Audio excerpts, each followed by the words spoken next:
Hola amigos y amigas, mi nombre es Germán, tengo el canal Relojeando y quisiera empezar este breve video agradeciéndole a iWannnaSell por invitarme a participar de este ciclo de charlas relojeras, que me parece una iniciativa muy interesante para conocernos un poco más y compartir estas cuestiones que nos atraen tanto al mundo de los relojes. Y yo creo que en mi caso, como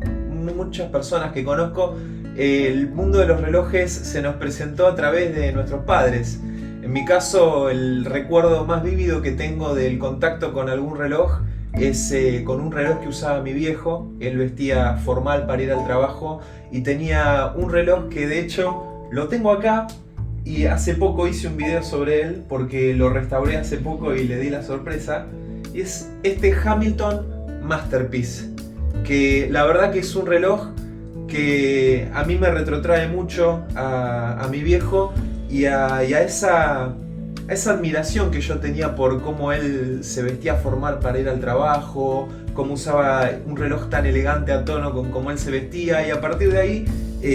fui teniendo cada vez más curiosidad por el mundo de los relojes. Después me pasó hace un par de años atrás que ese interés en los relojes como que volvió a renacer en mí, hizo una implosión y empecé a buscar información, a interiorizarme un poco más. Y ahí descubrí la maravilla de los relojes mecánicos, esos relojes que no utilizan pilas para funcionar, y descubrir eso la verdad que me llamó a investigar más todavía. Vi que había poca información en nuestro idioma disponible como para uno poder realmente averiguar estas pequeñas cuestiones que nos interesan de distintas marcas y de la historia de la relojería, y así fue también un poco como nació Relojeando. Y son muchas la verdad las casas relojeras que me llaman la atención, no solo por ahí por las piezas que hacen, sino también por la historia que tienen y por los aportes que han hecho al avance de la relojería, que en definitiva también esos pequeños aportes que se hacen a la ciencia y al arte de medir el tiempo fueron también aportes que se hicieron para el avance en algunos aspectos y logros de la civilización. Algunas de las que más presente tengo son por ahí Zenith, Omega, Rolex, Breguet, Jaeger-LeCoultre, Patek Philippe,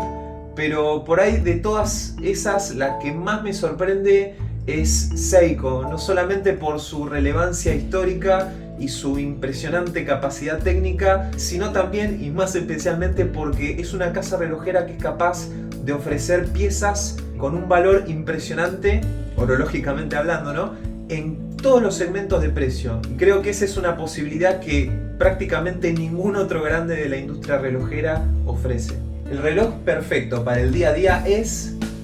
y yo creo que no es un reloj en específico, es el que combine estilo, funcionalidad y placer. En definitiva, para mí el reloj ideal es aquel que elijo cuando llego a la caja de relojes sabiendo que durante ese día, cada vez que lo vea, me va a sacar una sonrisa. Todos tenemos un grial, todos tenemos un reloj que por ahí pensamos que cuando lleguemos a ese reloj va a terminar, digamos, nuestra travesía en el mundo relojero y vamos a conformarnos y de alguna forma dejar de coleccionar, como un reloj que nos da la salida del hobby.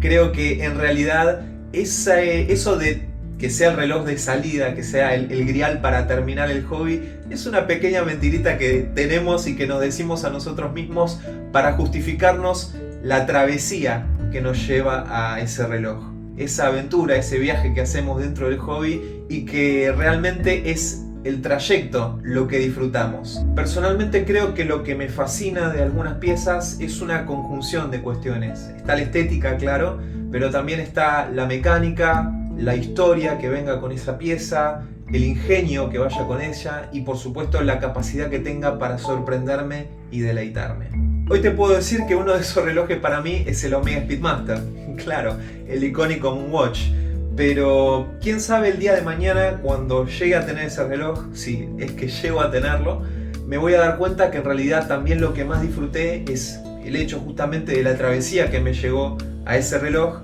y eventualmente creo que ese Omega Speedmaster se convertiría en un punto de partida hacia mi próximo grial.